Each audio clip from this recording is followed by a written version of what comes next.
Hello everyone, good day. Welcome to my channel where I talk about anything recreational and motivational. Starting things off, if you might like the video, click that like button and click that subscribe button for my many videos to come. So earlier in one of my videos, I discussed how the food block is as reliable as the calorie food monitoring when compared to the 40-30-40 rule. However, what if we use the food block method in other diet regimens? Several years ago, many people tried many strategies in order to attain the great body. What were born was the many diets we have today. We have the keto, paleo, intermittent, vegan, vegetarian, you name it. Each one of them has characteristics that differ each other.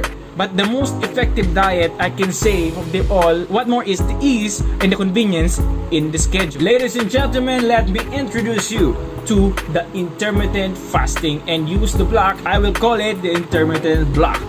There are many types of intermittent fasting. We have the 5-2, the 16-8, and the OMAD. So 16-8, you fast for 16 hours. 8 hours is the time frame for you to eat your food.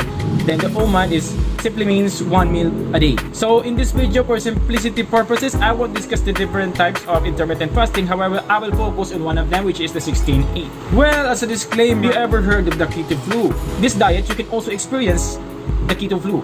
You get different symptoms ranging from the first 1 or 3 weeks, and that may worry you, but don't. So before you start anything, you must always consult your physician in order for you to check or in order for you to decide if you can readily participate in the diet. So I can say that this may worry you of the keto flu, but many had experienced the intermittent fasting but still live today.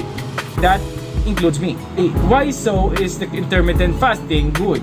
We have this what called as the ketones. Ketones are the most efficient way for the body as a source of energy, better than glucose and any other source. Interesting to note that ketones come from your body fats.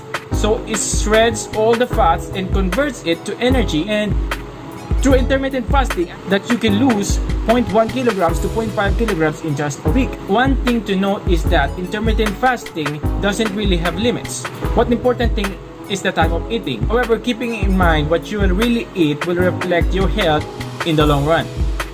The best would have to take a deficit to initiate an exact fat loss as a goal. So as I said before in my previous video, having a deficit of 20% in your TDEE would be a great value, or just subtract the 200 calories to the computed value. The 16-8 again, you will eat at the 8-hour frame period, and 16 hours you will have to fast. The breakdown of the calories is almost the same as the keto, 20 to 30% protein, 10 to 20% carbs. Some say as high as 30% is still less to them. So the fats are 40 to 70%. As you can see, the fat is higher than the treat.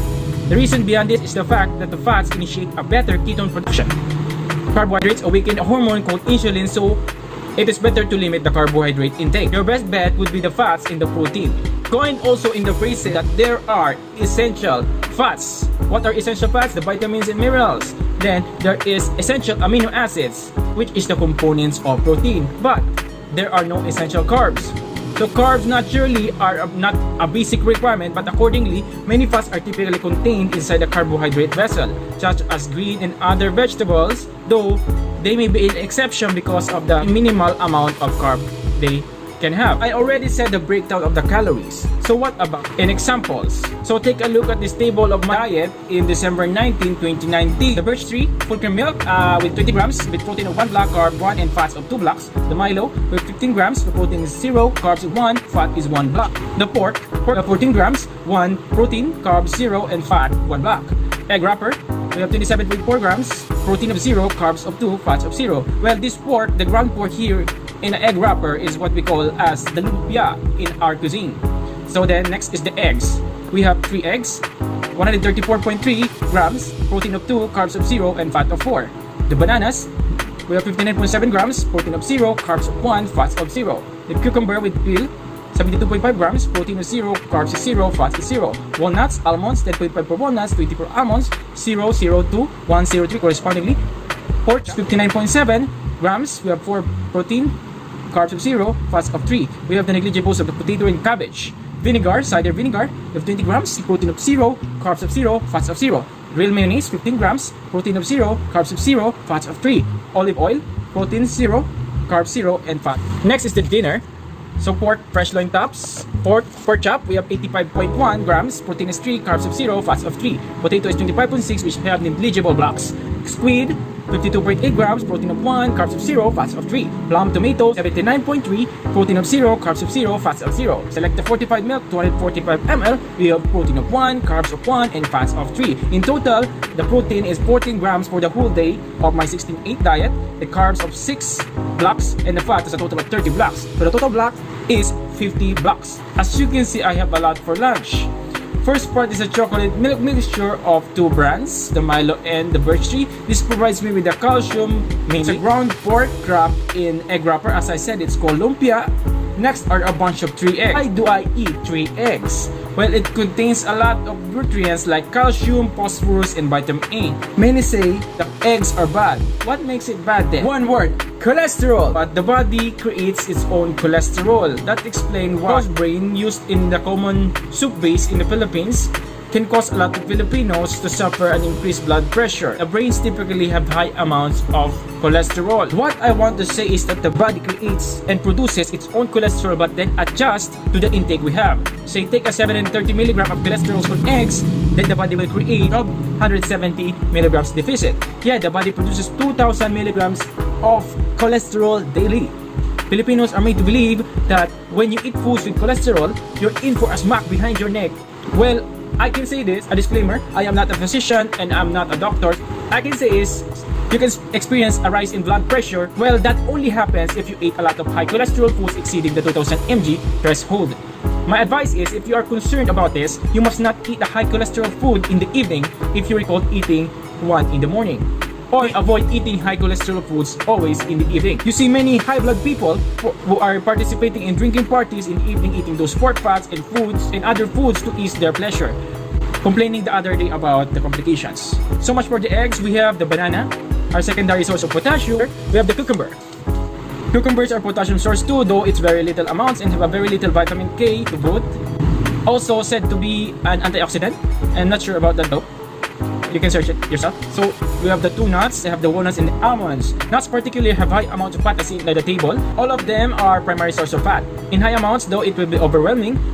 Walnuts contains a decent amount of omega-3. As in total, the nuts can only fit on the palm of your hand. Next is the pork-based cuisine in the Philippines. I know it sounds not on the diet, but for an accessible meal for many busy workers, pre-cooked meals are always there in a busy schedule. So things to note in these pre-cooked meals, especially with the sauce, is first, do not consume the sauce. I know sauces make the food taste better, but that will cause a largely unmonitored diet. So then remove the frying oil on your food, use a tissue if possible. So there we have the primary source of potassium that I have is the cabbage. Cabbage is a good source of potassium. Remember that you should always invest in greens, particularly with high potassium in your diet. Potassium is a necessary nutrient to the sodium-potassium pump, which is where energy is transported across the body. The greens is necessary to avoid the backlash of the fasting. Lastly, I have the apple cider vinaigrette I made for the cabbage salad. If you may wonder what is the metabolic rate that I have, I'm 6.28 blocks per hour. The 50 blocks in the table can make me full for about 8 hours. As seen in this computation, the 50 blocks per hour divided by 6.28 blocks, we have 7.96 hours. Consequently, this 8 hours matches the 16/8 that I follow as an intermittent fasting. So there you have it. If you like this video and you got good info from it, please hit that like button and click the subscribe button for my many videos to come. So till then, eat well, track better.